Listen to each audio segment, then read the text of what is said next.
So, very good morning to everyone. In my class, today we are going to be discuss about the carbohydrate.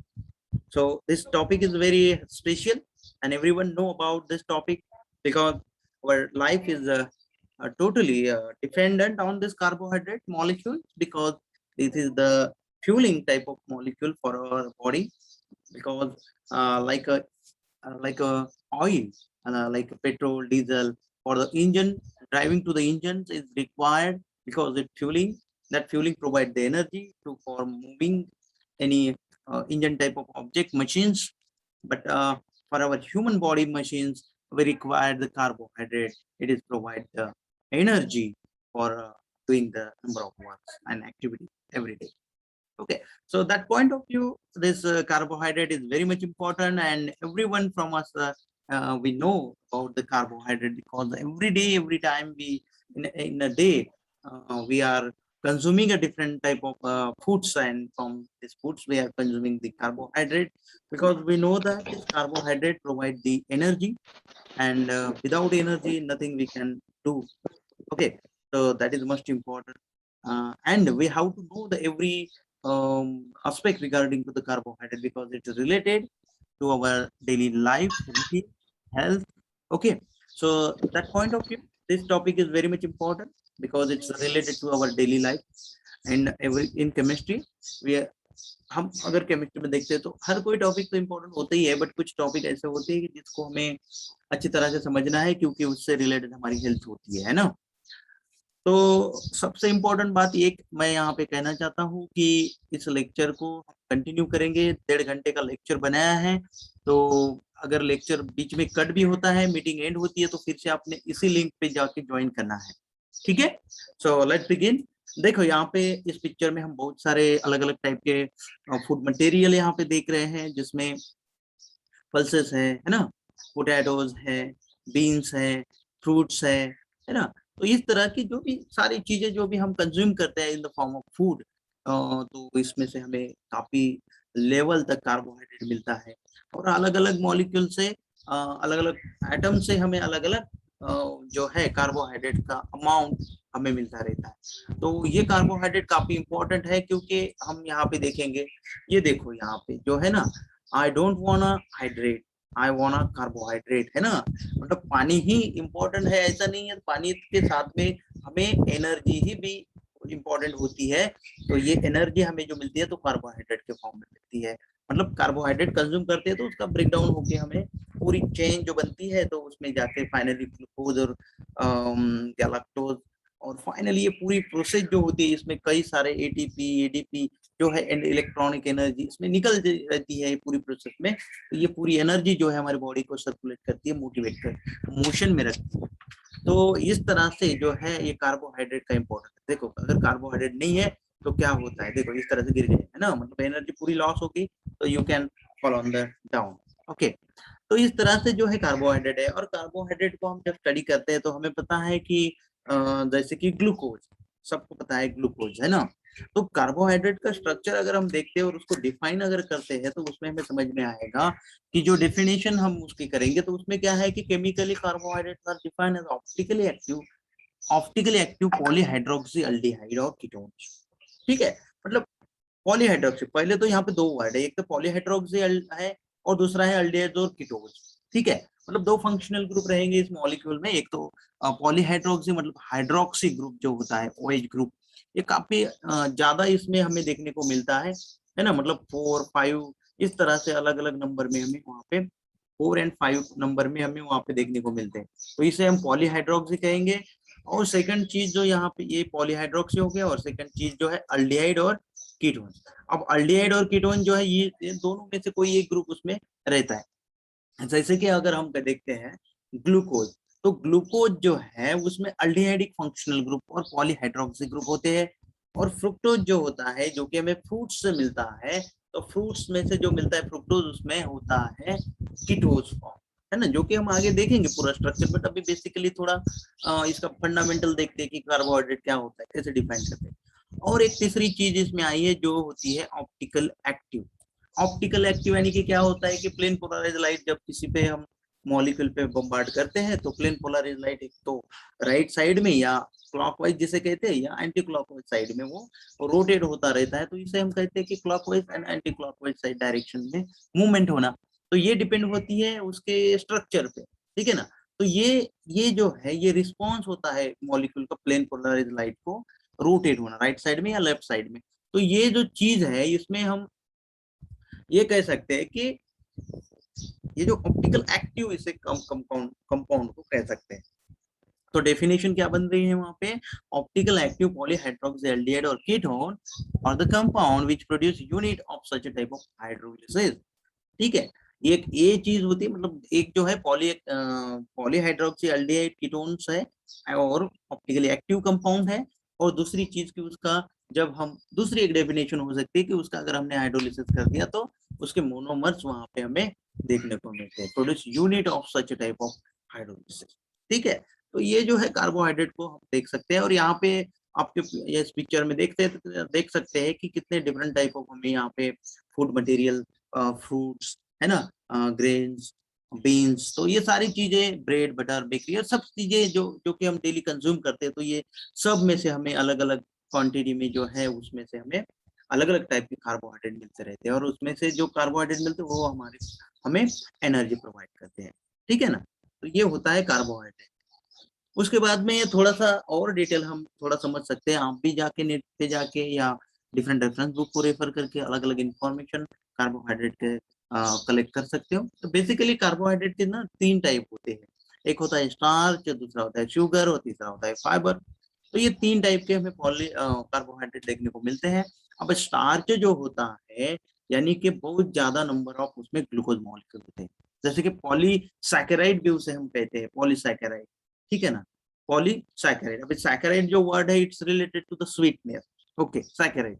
तो it is specially used for the carbohydrate molecule, so also called as a saccharide, carbohydrate saccharide. Okay, तो ये जो saccharide जो होते हैं मतलब glucose molecule for example unit consider करते हैं हम, एक मोनोमर कंसीडर करते हैं, तो जिसके पॉली नंबर ऑफ मतलब नंबर ऑफ मॉलिक्यूल जो है बाइंडिंग हुए होते हैं तो वो होता है पॉलीमर। और ये जो है एक लाख जो आता है ये आता है स्टार्च में। जैसे कि हमें पता है कि पोटैटो होता है, ग्रास होते हैं, है ना, ये ब्रेड होती है, तो ये जो होता है ना मेज होता है। तो इस टाइप के जो भी फूड मटेरियल फ्रूट्स ग्रेन्स वगैरह जो भी होती है, तो इसमें हमें जो है कि स्टार्च जो है बहुत ज्यादा अमाउंट में देखने को मिलता है। ठीक है, ये सारी चीजें। दूसरा है शुगर, शुगर यानी कि जिसमें कि हम ग्लूकोज, स्पेशली ग्लूकोज फ्रुक्टोज जिसे हम कहते हैं, तो उस तरह से मॉलिक्यूल जो होते हैं जो कि नेचुरली बनाए गए होते हैं, नेचुरली ऑकरिंग होते हैं। ठीक है, और नेचुरली ऐड भी करते हैं, जैसे कि आइसक्रीम में भी शुगर होती है, तो ये शुगर हम ऊपर से ऐड करते थे, but actually it is come from the nature. Okay, तो ये इस तरह की जो भी शुगर होती है, जो कार्बोहाइड्रेट होते हैं उसको हम कहते हैं कि शुगर है, जैसे कि शुगर होता है, ग्लूकोज होता है, फ्रुक्टोज होता है, इस तरह से जो कि मोनोमर डायमर सिंपली हम कह सकते हैं उसको। और है फाइबर, है also to simple and fast acting carbohydrate, है ना, जैसे कि हमने ब्रेड देखी यहाँ पे, है ना, ग्रेन्स है, नट्स है, तो इट नेचुरली ऑकरिंग और एडेड हो सकता है। ठीक है, तो ये जो है इस तरह से हमें ये देखने को मिलता है कि अलग अलग क्लास जो है यहाँ पे हम इसको कह सकते हैं। और इसमें और एक जो है कि एक सिंपल सा कार्बोहाइड्रेट होते हैं जो कि हम ग्लूकोज लेते हैं, दही लेते हैं, है ना, दही या मिल्क लेते हैं, तो उसमें गैलाक्टोज होता है, माल्टोज होता है। ऑरेंज जो फ्रूट्स हम यूज करें, फ्रूट्स में जो भी हमें देखने को मिलता है कि वहाँ पे हमें फ्रुक्टोज मिलता है। हनी में ज्यादातर फ्रुक्टोज होता है ना, क्योंकि सब वहाँ से जो है हनी बीज जो है ये फ्लावर पे जाके वहां से जो जिसे मकरंद कहते हैं वो वहां से लेके आती है, और उसको उसका जो है कन्वर्जन मतलब फ्रूट से जो कि स्वीटनेस है, फ्रुक्टोज वहां पे ज्यादातर हमें हनी में देखने को मिलता है। केक जो कि हम केक या ये बीवर जैसे ये जो भी देख रहे हैं इसमें हम ऊपर से उसमें ऐड कर देते हैं शुगर, तो ये जो है ये सिंपल कार्बोहाइड्रेट हम इसे कह सकते हैं। सेकंड जो है कॉम्प्लेक्स कार्बोहाइड्रेट, इसमें क्या होता है कि ये स्टार्च और फाइबर, स्टार्च और फाइबर इसलिए होता है क्योंकि इसमें जो कार्बोहाइड्रेट हमें देखने को मिलता है तो कार्बोहाइड्रेट का जो पॉलीमराइज फॉर्म उसमें ज्यादा होता है, जो कि हम आगे देखेंगे जब भी क्लासिफिकेशन आगे देखेंगे तो एक अलग अलग टाइप के जो है कार्बोहाइड्रेट देखने को मिलते हैं। ये एक चीज हमें यहाँ पे पता होनी चाहिए कि गुड कार्ब कौन से है, कार्बोहाइड्रेट्स कौन से है, और जो कि बैड कार्बोहाइड्रेट कौन से होते हैं। ठीक है, अब गुड और बैड में कैसे क्लासिफिकेशन करेंगे हम, ये तो अलग सब्जेक्ट है, इसको अलग से स्टडी करेंगे। बट बेसिकली जो है, जो कि इजीली डाइजेस्ट हो जाता है, जो इजीली ब्रेक डाउन हो जाता है, इजीली हाइड्रोलिसिस जिसका हो जाता है, तो ये जो है हमारे लिए अच्छी बात होती है। फॉर एग्जाम्पल हम देखते हैं कि जो सेलुलोज होते हैं, सेलुलोज पॉलीसैकेराइड जिसका फॉर्म होता है, स्पेसिफिकली क्लास होता है, वो होते हैं सेलुलोज। जैसे कि ग्रास होती है ना, ग्रास को ना एनिमल खाते हैं, हम भी कुछ ग्रास खाते हैं, जैसे कि मेथी होता है ना, मेथी पालक, ये इस तरह से अलग अलग हम, ये it is the class of grass ना, तो it is consumed, it is also consumed by us. Okay, तो कुकुम्बर भी होता है, ये भी खाते हैं हम फ्रूट्स, जो कि जिसमें ज्यादातर सेलुलोज भी होता है मैक्सिमम अमाउंट में। तो ये जो है, ये हम ज्यादा डाइजेस्ट नहीं कर पाते हैं, है ना। इसको अगर हम खाएंगे तो क्या हो जाएगा, ये सेलुलोज होता है, इसमें सेलुलोज जो होता है ना, इसमें पॉलीसैकेराइड होता है, मतलब बहुत ज्यादा amount of glucose molecule bind हुए होते हैं एक मॉलिक्यूल, इसे हम पॉलीसैकेराइड कहते हैं। तो ये इस तरह से जो भी मॉलिक्यूल होते हैं कार्बोहाइड्रेट, तो इसको ब्रेक डाउन करना, डाइजेस्ट करना ह्यूमन बॉडी के लिए डिफिकल्ट होता है, बट ये एनिमल के लिए इजी हो जाता है due to one specific type of enzyme and bacteria in that in animals stomach. Okay, तो इस वजह से वहां पे ब्रेक डाउन हो जाएगा, तो वहां पे उनको ग्रास भी वो अच्छी तरह से डाइजेस्ट कर पाते हैं। अगर उनके जैसा हमने ग्रास खा लिया तो हमारा डाइजेशन खराब हो जाएगा, हम बीमार पड़ जाएंगे। क्यों होता है, क्योंकि इतना सारा कार्बोहाइड्रेट को हम ब्रेक डाउन नहीं कर पाते हैं। ठीक है ना, तो ये सारी चीजें होते हैं, तो इस तरह से हम उसको गुड और बैड में डिफरेंशिएट कर सकते हैं। ठीक है, अब ये देखो, जनरली सिंपल सी बात है, हमें जो भी फैंसी बाहर जाके जो भी फ्रूट्स हम खाते हैं, है ना, यहाँ पे हम कहेंगे कि ये वाला जो है, ये whole carbohydrate rich in fibre, fibre में कंटेन हुए हुए जो भी कार्बोहाइड्रेट है वो डाइजेशन के लिए इजी हो जाते हैं हमारे लिए। ठीक है ना, जैसे कि स्टार्च होता है, स्वीट पोटैटो, पोटैटो, बीन्स होती है, पीज होते हैं, ग्रेन्स होती है ना, brown rice, grains, oats, fruits और वेजिटेबल्स होती है, और इस तरह से जो भी चीजें होती है इजीली डाइजेस्ट कर पाते हैं। ठीक है ना, ठीक है, और एक कैंडी, पेस्ट्री, शुगर सिरल, है ना, व्हाइट ब्रेड, तो ये जो है इस तरह के जो है हमें डाइजेस्ट करने के लिए थोड़ी ज्यादा एनर्जी वहां पे लग सकती है। ठीक है, अब कार्बोहाइड्रेट तो हमें समझ सबको पता है कि कार्बोहाइड्रेट जब, ये तो हम डायरेक्टली नहीं फॉर्म प्रिपेयर नहीं कर पाती हमारी ह्यूमन बॉडी, तो हम क्या करते हैं, इसे कंज्यूम करते हैं नेचर से। तो नेचर में इसको कौन प्रोड्यूस करता है, कौन मैन्युफैक्चर करता है, तो प्लांट्स करते हैं। प्लांट कहाँ करते हैं, तो वहां पे होते हैं प्लांट के लिप, और लिप में होती है फोटोसिंथेसिस रिएक्शन, और फोटोसिंथेसिस में बनता है ग्लूकोज यानी कि कार्बोहाइड्रेट। ठीक है, और फ्रूट्स भी होते हैं, फ्रूट्स में बनता है। तो ये यहाँ से जो हमें कार्बोहाइड्रेट जो है, हम अलग अलग प्लांट फ्रूट्स के जो है ग्रेन से हम उसको कंज्यूम करते रहते हैं। ठीक है, तो ये चीज हमें यहाँ पे समझनी चाहिए। फिर जो है इसके बाद हम समझेंगे कि what are carbohydrate made of, carbohydrate कैसे होता है। ठीक है, अब कार्बोहाइड्रेट जो है, देखो कार्बोहाइड्रेट का स्ट्रक्चर यहाँ पे दिया हुआ है। तो बेसिक जो मॉलिक्यूल है, ये हम चैप्टर में पढ़ाई जो स्टडी करेंगे, it studies related to the glucose molecule. Glucose को क्यों स्टडी करेंगे, क्योंकि ग्लूकोज जो है ये मोनोमर है इसका, जैसे कि ग्लूकोज से स्टार्ट होती है कार्बोहाइड्रेट फैमिली, ऐसे हम समझ सकते हैं। तो ग्लूकोज से, जैसे कि C6H12O6, ये मॉलिक्यूलर फॉर्मूला हम सबको पता है, बहुत दिनों से हम सुनते आए हैं, और यही होता है ग्लूकोज का मॉलिक्यूलर फॉर्मूला C6H12O6, जो कि हमें 1:2:1 का रेशियो यहाँ पे देखने को मिलता है, किसमें, कार्बन, हाइड्रोजन और ऑक्सीजन। ठीक है, जो कि कार्बन जो है, ये जो है इसका मॉलिक्यूलर फॉर्मूला हम ऐसे लिख सकते हैं CN। ठीक है ना, और H जो है 2 है, मतलब ट्वाइस N, और बाद में फिर से ऑक्सीजन जो है वो N, फिर से वो N, है ना, CnH2nOn। तो इस तरह से जो है बेसिक मॉलिक्यूलर फॉर्मूला हम जो कि है कार्बोहाइड्रेट का कह सकते हैं। जैसे कि इस तरह से होता है ना CH2O, ये भी कार्बोहाइड्रेट हम इसको नहीं कह सकते, ठीक है ना। ये क्या है, this is the formaldehyde. Hello, I am audible बेटा? ये क्या लग रहा है, यस सर। ये क्या है फॉर्माल्डिहाइड, मतलब इस तरह से ये अल्डिहाइड इस तरह से, ठीक है ना। तो ये हुआ फॉर्माल्डिहाइड। अब इसका भी रेशियो इसी तरह से 1:2:1, इस तरह से ही फॉर्मूला है, but this is not a carbohydrate, है ना। फॉर्माल्डिहाइड कार्बोहाइड्रेट है क्या? नहीं है। तो ये कहाँ से स्टार्ट होता है, यहाँ से CN, ये भी होता है। इसके साथ में और भी मॉलिक्यूल्स होते हैं, जैसे कि राइबोज होता है ना। Ribose it is a pentose sugar, है ना। तो इस तरह से जो है एक कार्बोहाइड्रेट का मॉलिक्यूल होता है, इसका मॉलिक्यूल फार्मूला है। और मोनोमर्स जो है, जो कि ग्लूकोज मोनोमर, इसका हम समझते हैं, जो कि जिसे हम सैकेराइड भी कहते हैं ना, इसको सैकेराइड भी कहते हैं। All carbohydrates are only made up of carbon.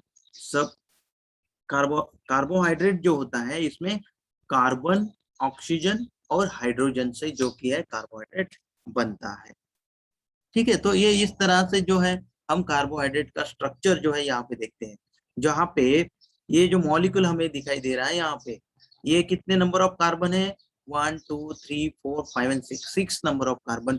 इसमें हाइड्रोक्सी ग्रुप देखो, एक हाइड्रोक्सी, दो, तीसरा, 4 और 5, मतलब 5 हाइड्रोक्सी ग्रुप है, तो इसे हम पॉलीहाइड्रोक्सी कहेंगे, ठीक है ना। ये हुआ पॉलीहाइड्रोक्सी। और इसमें जो है सब असिमेट्रिकल सेंटर हमें दिख रहे हैं यहाँ पे। असिमेट्रिकल सेंटर यानी कि ऐसा कार्बन की जिस कार्बन को 4 डिफरेंट टाइप ऑफ जो कि ग्रुप है वो अटैच है ना। तो वो हुआ असिमेट्रिकल कार्बन, जिसे हम कायरल भी कहते हैं। तो इस तरह के कार्बन अगर होते हैं तो वो तो ऑप्टिकली एक्टिव होता है ना। तो ऑप्टिकल एक्टिव कंपाउंड है। उसके बाद में उसमें नंबर ऑफ हाइड्रोक्सी ग्रुप बहुत ज्यादा है, तो इसे पॉलीहाइड्रोक्सी कहेंगे। और इसमें हम एक और चीज देखते हैं जो कि होता है अल्डिहाइड, ठीक है। तो ये ग्लूकोज में जो कि अल्डेहाइड हमें देखने को मिलता है। और अगर यहाँ पे कीटोन ग्रुप होता है, ये वाला देखो, यहाँ पे हमें कीटोन दिखाई दे रहा है, तो ये कौन सा है, फ्रुक्टोज है। समझ में आ रहा है ना। तो कीटोन, ये जो है कीटो ग्रुप अगर रहता है इसमें, तो ये हुआ फ्रुक्टोज। और अल्डेहाइड ग्रुप होता है तो ये हुआ ग्लूकोज, ठीक है।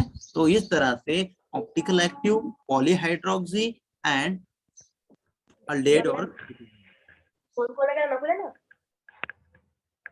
ठीक है। तो इस तरह से जो है हम इसको जो है डिफाइन कर सकते हैं और इसको समझ सकते हैं कि कार्बोहाइड्रेट किस तरह से बनता है, ठीक है। और इसके बाद इसमें जो है जब अल्डिहाइड ग्रुप होता है तो इसको हम अल्डोज भी कहते हैं, अल्डोज, ठीक है ना। अब ग्लूकोज है या ये कार्बोहाइड्रेट मॉलिक्यूल है, तो इसमें लास्ट में OSE जो है ना, ओज, जैसे कि ग्लूकोज, गैलेक्टोज, फ्रुक्टोज, है ना। इस तरह से जो है एंडिंग वर्ड हम उसमें यूज करते हैं। और इसमें जो है एक चीज और समझनी है यहाँ पे, कि अगर अल्डिहाइड ग्रुप होता है तो इसे हम अल्डोज कहेंगे।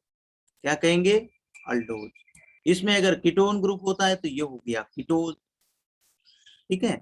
तो इसमें हम इसका क्लास बना सकते हैं कि अल्डोज वाले होते हैं, कुछ कीटोज वाले होते हैं। तो दो अलग टाइप के क्लास यहाँ पे, on the base of the functional group, on the base of aldehyde or ketone, it is classified in two class, aldose और ketones। तो इस तरह से हम इसको क्लासिफाइड कर सकते हैं। और इसके बाद हम यहाँ पे कुछ एग्जांपल भी देख सकते हैं, जिसमें कि हमने देखा कि ग्लूकोज, ये वाला स्ट्रक्चर नीचे, दिस इज द ग्लूकोज, है ना।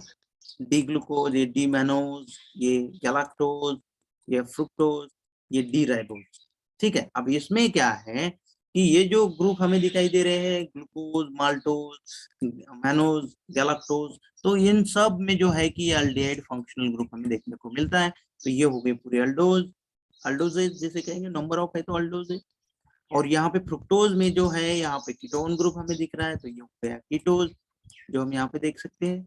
और ये भी जो राइबोज शुगर होता है, राइबोज तो हमें सबको पता है, क्योंकि डीएनए आरएनए आप माइक्रोबायोलॉजी में काफी अच्छी तरह से समझते हैं। तो ये जो राइबोज शुगर वहां पे हम देखने को मिलता है कि राइबोज और डीऑक्सी राइबोज, है ना, आरएनए और डीएनए। तो इस तरह से जो है कार्बोहाइड्रेट को हम एक्सप्लेन कर सकते हैं। अब कार्बोहाइड्रेट को समझने के बाद हम आएंगे कि इसका क्लासिफिकेशन किस तरह से होता है, ठीक है। अब क्लासिफिकेशन देखो, आपको कुछ वीडियोस में भी, इसमें जो क्लिप्स है उसमें भी समझ में आएगा कि देखो क्लासिफिकेशन जो स्टार्ट होता है, ये स्टार्ट होता है कि समझो कोई कार्बोहाइड्रेट मॉलिक्यूल है और उसका जब हम हाइड्रोलिसिस कर देते हैं, तो हाइड्रोलिसिस करने के बाद उसके कितने नंबर ऑफ हमें मोनोमर्स मिलते हैं, है ना। मोनोमर्स यानी कि ग्लूकोज, जो ग्लूकोज मोनोमर यानी कि एक एक यूनिट, है ना, कार्बोहाइड्रेट का एक सिंपल सा यूनिट जिसे कहते हैं मोनोमर, जो कि होते हैं ग्लूकोज, फ्रुक्टोज, गैलेक्टोज। तो ये सब मोनोमर्स है ना, ये मोनोमर्स है। तो ये मोनोमर्स कितने मिलते हैं उसका हाइड्रोलिसिस करने के बाद, है ना। तो ये मोनोमर्स कितने मिलते हैं उसके बेस पे इसको क्लासिफाइड कर देते हैं। ठीक है, पहले हमने क्लासिफाइड किया कि फंक्शनल ग्रुप कौन सा है, अल्डोज है कि कीटोज है। और उसके बाद में दूसरा क्लासिफिकेशन हम देख सकते हैं कि हाइड्रोलिसिस के बाद में कितने नंबर ऑफ हमें मोनोमर्स मिलते हैं कार्बोहाइड्रेट के, और उसके बेस पे हम कार्बोहाइड्रेट को क्लासिफाइड करते हैं। ठीक है, तो इसमें हम पहला क्लास जो देखते हैं वो तो होता है मोनोसैकेराइड। अब मोनोसैकेराइड यानी कि वन शुगर मॉलिक्यूल। ठीक है, एक सिंपल सा मोनोमर होता है जो कि ग्लूकोज का मोनोमर होता है, या फ्रुक्टोज का हो सकता है, या गैलेक्टोज का हो सकता है। तो ये पूरे जो है ये है मोनोसैकेराइड। ठीक है, कौन सा है, मोनोसैकेराइड, मतलब एक सिंपल सा यूनिट है इसमें। अब सेकंड जो है डाइसैकेराइड।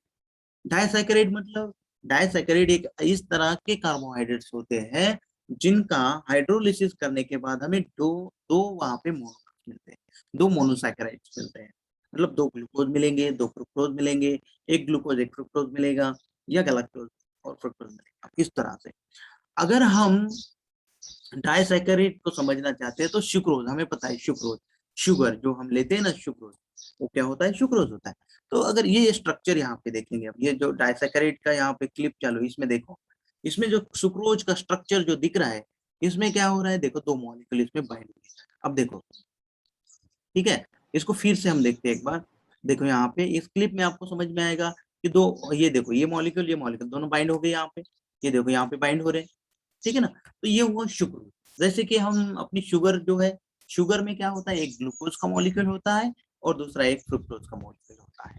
ठीक है ना, और ये दोनों मॉलिक्यूल बाइंड हो जाते हैं ग्लाइकोसाइडिक लिंकेज की वजह से, है ना। मतलब दो मॉलिक्यूल, ये जो सर्कल में दिख रहा है यहाँ पे, ये लिंकेज जो है, मतलब सी और ओ, और वहां पे फिर से सी, तो ये हो गई glycosidic linkage. Okay, and due to this glycosidic linkage it is bind to each other, two molecule of carbohydrate. तो ये जो होता है ये डाइसैकेराइड होता है। जैसे कि एग्जांपल देखते हैं हम कि सुक्रोज है, लैक्टोज है, माल्टोज है। ठीक है ना, तो ये जो सारे जो है ये डाइसैकेराइड के एग्जांपल्स है, जिसमें कि दो हमें मोनोसैकेराइड मिल सकते हैं, मतलब दो ग्लूकोज हो सकते हैं, एक ग्लूकोज एक फ्रुक्टोज हो सकता है, या दोनों भी फ्रुक्टोज हो सकते हैं, या दोनों भी ग्लूकोज हो सकते हैं। तो इस तरह से उसका वेरिएशन हो सकता है, बट वहां पे दो मॉलिक्यूल का बाइंडिंग हो जाएगा। अब सेकंड जो एक जो है इसमें ओलिगोसैकेराइड वर्ड आता है। अब ओलिगोसैकेराइड में क्या है कि 2 to 10 शुगर मॉलिक्यूल, मतलब ऐसा कार्बोहाइड्रेट कि जिसे हम हाइड्रोलिसिस कर देते हैं, तो हाइड्रोलिसिस के बाद में हमें कितने 2 to 10 शुगर मॉलिक्यूल मिलते हैं, मतलब मोनोसैकेराइड मिलते हैं, जिसे हम फ्यू मॉलिक्यूल्स ऑफ कार्बोहाइड्रेट कहेंगे, या फ्यू मॉलिक्यूल ऑफ मोनोमर्स कहेंगे। तो ये जो होता है this is called as oligosaccharide, है ना। डिफाइन कैसे करेंगे, when the carbohydrate molecule is hydrolysed and it gives the few molecule of the monosaccharide. Okay, और 2 to 10 molecule of monosaccharide, it is known as oligosaccharide. ठीक है, और oligosaccharide के examples होते हैं रैफिनोज, है ना, स्टाइचोनोज। तो इस तरह के मॉलिक्यूल जो है इसमें, तो ये होते हैं ओलिगोसैकेराइड। अब उसके बाद का जो क्लास होता है जो कि पॉलीसैकेराइड, मतलब 10 से ज्यादा मॉलिक्यूल हमें मिलेंगे जब हम उसका हाइड्रोलिसिस करेंगे तो। ठीक है, और इसमें क्या एग्जांपल आता है, जैसे कि स्टार्च, ग्लाइकोजन, और होता है सेल्यूलोज। ठीक है, तो ये सारी चीजें हमें पता है। हम बहुत बार स्टार्च यानी कि पोटैटो को कंसिडर कर लेना, पोटैटो हो या स्वीट पोटैटो हो, ठीक है ना, तो ये वाला होता है। तो ये स्टार्च जो होता है तो ये होता है पॉलीसैकेराइड, मतलब इसको हम जब हाइड्रोलिसिस कर देते हैं तो इससे बहुत ज्यादा नंबर ऑफ मोर देन 10 हमें वहां पे कार्बोहाइड्रेट मॉलिक्यूल मिल जाते हैं। तो this is to be the polysaccharide, simply called as a polysaccharide. Okay, and this class is example is starch, glycogen and cellulose. Cellulose यानी कि जो भी ग्रीन ग्रास होती है ना, ग्रीनरी जो होता है उसमें जो होता है सेलुलोज बनता है, और स्टार्च जो है पोटैटो इसका बेस्ट एग्जांपल हम कह सकते हैं। ठीक है, तो इस तरह से जो है हम इसका क्लासिफिकेशन हम यहाँ पे ये इस क्लिप में भी देख सकते हैं। देखो पॉलीसेकेराइड जो है, देखो कितने नंबर ऑफ मॉलिक्यूल जो है जो कि बाइंड हो रहे हैं, है ना, और इसका बाइंडिंग हो जाने के बाद में इट प्रोड्यूस पॉलीसेकेराइड। ओके, तो यहाँ पे हमें पॉलीसेकेराइड देखने को मिलता है। और जितने नंबर ऑफ मॉलिक्यूल जो है ना, ये बाइंड होते जाएंगे उतना हमें डाइजेस्ट करने के लिए डिफिकल्ट होता है, ह्यूमन बॉडी के लिए डिफिकल्ट होता है। ठीक है ना, ये छोटे छोटे सिंगल मॉलिक्यूल, डबल मॉलिक्यूल, इसको हम ब्रेक डाउन कर सकते हैं, इसको ब्रेक डाउन करके हमारी बॉडी यूटिलाइज कर सकती है। बट ये जो स्टार्च को भी कर सकती है, सेल्यूलोज को भी कर सकती है। बट हमें पता है जब पोटैटो जब हम कंज्यूम करते हैं तो हमें पता है कि इसको डाइजेशन के लिए ज्यादा टाइम लगेगा। क्यों लगेगा? क्योंकि इसका पॉलीमराइज है फॉर्म, तो पॉलीसैकेराइड को ब्रेक डाउन करने के लिए तो टाइम लगेगा ही, है ना। तो इस तरह की सारी चीजें इसमें हम क्लासिफिकेशन में समझ सकते हैं। अब क्लासिफिकेशन के बाद में जो है कि ग्लूकोज का स्ट्रक्चर जो है, ये उसका चेन स्ट्रक्चर और साइक्लिक स्ट्रक्चर दोनों भी स्ट्रक्चर होते हैं। तो इसको हम स्टडी करेंगे कि चेन स्ट्रक्चर जो है, मतलब ये वाला जो स्ट्रक्चर हमें दिख रहा है, ये इसका स्टडी किस तरह से होता है, इसका कॉन्स्टिट्यूशन मतलब किस तरह से बना हुआ है ना, किस तरह से बना हुआ है ये देखेंगे। देखो अब इसमें कुछ चीजें हमें समझनी है कि अब ये मॉलिक्यूलर फार्मूला पहले समझना है। मॉलिक्यूलर फार्मूला क्या होता है ये देखो यहाँ पे, ग्लूकोज का मॉलिक्यूलर फार्मूला जो है वो है C6H12O6, ये मॉलिक्यूलर फार्मूला हुआ। ठीक है, मॉलिक्यूलर फार्मूला हम एलिमेंटल एनालिसिस से कलेक्ट कर लेते हैं। उसके बाद में कि प्रेजेंस ऑफ अल्डिहाइड ग्रुप, अब अल्डिहाइड ग्रुप प्रेजेंट है कि नहीं है ये समझने के लिए हमें क्या करना पड़ेगा कि इसको कुछ रिएक्शन इसकी करनी पड़ेगी। ठीक है ना, अब कुछ रिएक्शन ऐसी होगी कि जिसमें इसका अल्डिहाइड ग्रुप प्रेजेंट है कि नहीं है हमें समझ में आएगा। जैसे कि अगर हमने HCN के साथ में रिएक्शन कर दिए तो साइनोहाइड्रिन बन जाता है। तो ये इंडिकेट करता है कि वहां पे वहां पे अल्डिहाइड ग्रुप फंक्शनल ग्रुप है। ठीक है ना, और होता है फिलिंग सॉल्यूशन और टॉलरेंस रिएजेंट। अभी आपका प्रैक्टिकल नहीं हुआ है तो अगर प्रैक्टिकल में अगर आते थे तो वहां पे एक्सपेरिमेंट होता है, इस बार भी है, जो कि फिलिंग सॉल्यूशन हम यूज करते हैं। सोडियम पोटेशियम टार्टारेट और कॉपर सल्फेट का मिक्सचर होता है, फिलिंग ए और फिलिंग बी, है ना। तो फिलिंग सॉल्यूशन जो होता है ये क्या करता है कि अल्डिहाइड ग्रुप का ऑक्सीडेशन कर देता है, और उसको ऑक्सीडेशन करना मतलब अल्डिहाइड का एसिड में कन्वर्जन कर देना। तो ये ऑक्सीडेशन होता है तो एसिड बन जाता है। जैसे ग्लूकोज अगर है तो ग्लूकोनिक एसिड हमें देखने को मिल रहा है। तो ये वाला यहाँ पे ग्लूकोनिक एसिड हमें देखने को मिलता है। ठीक है, ये वाला स्ट्रक्चर ये होता है ग्लूकोनिक एसिड। ठीक है, तो ग्लूकोनिक एसिड जो है वो इंडिकेट कर देता है कि इसमें अल्डिहाइड ग्रुप है ना, इस तरह से। दूसरी चीज इसमें कि प्रेजेंस ऑफ 5 हाइड्रोक्सी ग्रुप, इसमें 5 हाइड्रोक्सी ग्रुप है कि नहीं ये चेक करना है। तो हम इसका एसिडिलेशन करेंगे, एक्सेस एसिडिक अनहाइड्राइड, ये वाली रिएक्शन देखो। अब एक्सेस एसिडिक अनहाइड्राइड जब हम यूज करते हैं तो वहां पे जो है कि एक हाइड्रोक्सी ग्रुप एसिडिक अनहाइड्राइड के साथ में रिएक्ट हो जाएगा तो वहां पे ईस्टर बन जाता है। ठीक है ना, जिसे हम एसिटेट कहते हैं, एसिटेट। तो ये जो एसिटिलेशन होगा इसमें हमें वहां पे 5 मॉलिक्यूल ऑफ एसिडिक अनहाइड्राइड के रिक्वायर्ड पड़ेंगे। ओके, अब 5 मॉलिक्यूल अगर एसिडिक अनहाइड्राइड के वहां पे होते हैं, वहां पे जरूरत पड़ती है, इसका मतलब क्या है कि ग्लूकोज में 5 हाइड्रोक्सी ग्रुप प्रेजेंट है ना। इसी की वजह से हमें जो प्रोडक्ट मिलता है वो होता है पेंटा एसिटेट, पेंटा एसिटेट, इस तरह से। पेंटा एसिटेट मतलब 5 मॉलिक्यूल की रिक्वायरमेंट हो रही है, तो 5 मॉलिक्यूल किसके साथ रिएक्ट हो रहे हैं? एसिडिक अनहाइड्राइड के हाइड्रोक्सी ग्रुप के साथ। तो ये इंडिकेट करता है कि वो जो है वहां पे 5 हाइड्रोक्सी ग्रुप प्रेजेंट है। ठीक है, ये वाली चीज है। और उसके बाद में जो है इसमें और एक चीज होती है कि कितने नंबर ऑफ कार्बन इसमें प्रेजेंट है। ठीक है, अब ये चेक करने के लिए क्या होता है कि पहले तो इसका साइनोहाइड्रिन बनाया जाता है, फिर उसका हाइड्रोलिसिस करके हेप्टेनोइक एसिड बनाया जाता है, और उसके बाद में उसको HI के साथ में रिएक्ट करके, ये वाला हीट करके HI के साथ, है ना, तो क्या हो जाता फाइनली इसमें जो कि हेक्सेन मॉलिक्यूल बन जाता है, हेक्सेन। ठीक है। तो हेक्सेन मॉलिक्यूल इंडिकेट करता है, हेक्सेन यानी कि कितने number of carbon, hello, hexane यानी कि कितने नंबर ऑफ कार्बन,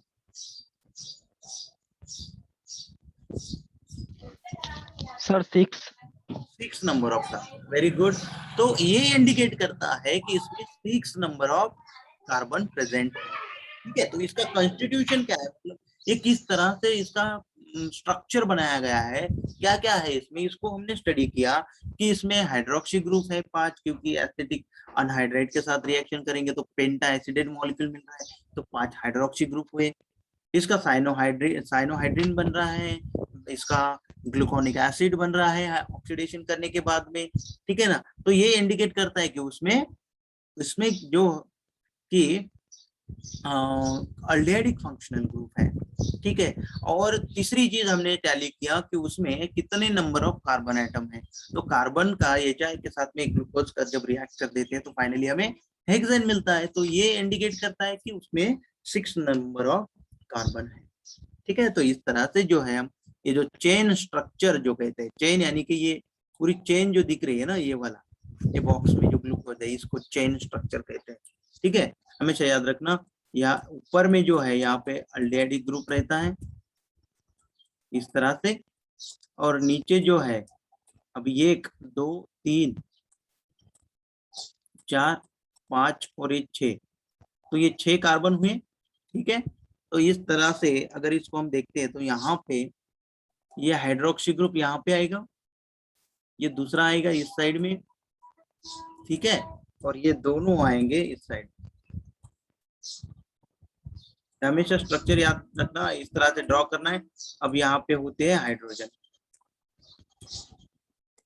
हाइड्रोजन होते हैं। ठीक है, यहाँ पे हाइड्रोजन है। ठीक है, इस तरह से, और इसको भी CH2। तो इस तरह से स्ट्रक्चर जो है हम इसका समझ सकते हैं कि ये चेन स्ट्रक्चर होता है ग्लूकोज मॉलिक्यूल का। अब चेन स्ट्रक्चर के बाद में जो कि है इसका DNL नॉमेनक्लेचर करना, जिसको कि कॉन्फ़िगरेशन कहते हैं। ठीक है, तो ये सिंपल सा कंसेप्ट है, हमें समझ में आना चाहिए। देखो कुछ एग्जांपल से हमें इजीली समझ में आएगा। DNL कॉन्फ़िगरेशन यानी कि क्या होता है कि जब हम प्लेन पोलराइज लाइट इस पे बम्बार्ड करते हैं, मतलब इसका सॉल्यूशन बनाएंगे, और पोलारोग्राम्स होता है, उस पोलारोग्राम एक इंस्ट्रूमेंट होता है, उसमें हम उसको फिलअप कर देंगे, और जब इसमें से पोलराइज लाइट को हम पास कर देते हैं तो पोलराइज लाइट का जो रोटेशन होता है ये राइट हैंड साइड में हो जाता है, तो ये हुआ क्लॉकवाइज डायरेक्शन में मूवमेंट, तो ये होता है डेक्स्ट्रो रोटेटरी। ठीक है, और अगर उसका रोटेशन लेफ्ट हैंड साइड में होता है या एंटी क्लॉकवाइज डायरेक्शन में होता है तो वो होता है एल टाइप ऑफ रोटेशन। ठीक है ना, तो इस तरह से जो है ये कॉन्फ़िगरेशन जो है इसका हम स्टडी कर सकते हैं। देखो कैसे हमें स्टडी करना है और किस तरह से इसका नोमेनक्लेचर करना है। डी ग्लूकोज कैसे होता है, एल ग्लूकोज कैसे होता है, और डी क्यों बनता है, नेचर में डी क्यों बनता है, एल क्यों बनता नहीं है, तो ये सारी चीजें हम यहाँ पे डिस्कस करेंगे। देखो क्या है, ये हमारा ग्लूकोज मॉलिक्यूल है। ठीक है, ग्लूकोज मॉलिक्यूल। अब ग्लूकोज का स्ट्रक्चर यहाँ पे अल्डिहाइडिक ग्रुप है, हाइड्रोक्सी ग्रुप, ये इस तरह से स्ट्रक्चर तो है, पर यहाँ का ये 5th नंबर का जो कार्बन है और वहां का जो ये हाइड्रोक्सी ग्रुप है, अगर ये राइट हैंड साइड में है, अगर ये इस राइट हैंड साइड में है, ठीक है, तो ये क्या हुआ, डी ग्लूकोज हुआ, इसे डेक्स्ट्रो रोटेटरी ग्लूकोज कहेंगे। डेक्स्ट्रो यानी कि राइट हैंड साइड, ठीक है ना, ये राइट हैंड साइड में। और अगर ये हाइड्रोक्सी ग्रुप यहाँ का इस साइड में आता है तो ये क्या हुआ, लियो रोटेटरी हुआ, लियो यानी कि लेफ्ट। ठीक है, लियो यानी कि लेफ्ट साइड का हुआ, तो लेफ्ट हैंड साइड जैसे एंटी क्लॉकवाइज डायरेक्शन भी हम कहते हैं। तो इस तरह से जो है ये हुआ यल कॉन्फ़िगरेशन, और ये जो हुआ इसका डी कॉन्फ़िगरेशन। ठीक है, तो इस तरह से हम इसको कॉन्फ़िगरेशन को समझ सकते हैं। और दूसरी चीज इसमें जो है कि इसमें हमें 4, ये वाला सेंटर, ये वाला सेंटर, और ये वाला, और ये वाला, ये 4 जो कार्बन है, ये पूरे चारों के 4 कार्बन जो है ये this is the asymmetrical carbon, जो कि स्टार से इंडिकेट करते हैं। अब असिमेट्रिकल यानी कि कायरल कार्बन। अब ये कायरल कार्बन क्या होता है कि जिसको 4 डिफरेंट टाइप के ग्रुप अटैच होते हैं कार्बन को, वो वाला कार्बन। अब ये कार्बन ऑप्टिकली एक्टिव होता है, तो ये जो है नंबर ऑफ स्टीरियो आइसोमर्स हमें यहाँ पे मिलते हैं। अब स्टीरियो आइसोमर कितने मिलते हैं ये अगर हमें निकालना है तो सिंपल सा फॉर्मूला होता है कि या 2 टू द पावर n। अब 2 टू द पावर n यानी कि यहाँ पे n जो होता है ये नंबर ऑफ असिमेट्रिकल कार्बन होते हैं, जो कि हम यहाँ पे लिखते हैं तो 2 टू द पावर 4 हो जाएगा। यानी कि ये टोटल अगर काउंट करते हैं तो 16 स्टीरियो आइसोमर। कितने number of isomer? 16 stereo isomer हमने यहाँ पे ये ग्लूकोज मॉलिक्यूल देता है। ठीक है, मतलब अलग अलग टाइप के स्ट्रक्चर वहां पे हमें मिलते हैं, उसका जो मिरर इमेज पकड़ के उसको वहां पे हमें अलग अलग आइसोमर्स मिलते हैं। अब ये चीज हुई। अब दूसरी एक बात ये है कि जो नेचर में हम कंज्यूम करते हैं ग्लूकोज, तो ये फ्रूट्स में से भी समझ लो या और किसी चीज में, तो ये जो है ये डी फॉर्म में होता है, डेक्स्ट्रो रोटेटरी कॉन्फ़िगरेशन में होता है ग्लूकोज, और उसको हम कंज्यूम करते हैं।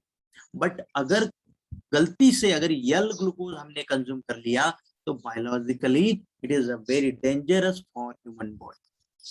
ठीक है, यल ग्लूकोज अगर हमारे खाने में आ गया तो हो सकता है हमारी डेथ हो जाए। ठीक है, क्योंकि it is very dangerous, biologically active और डेंजरस होता है।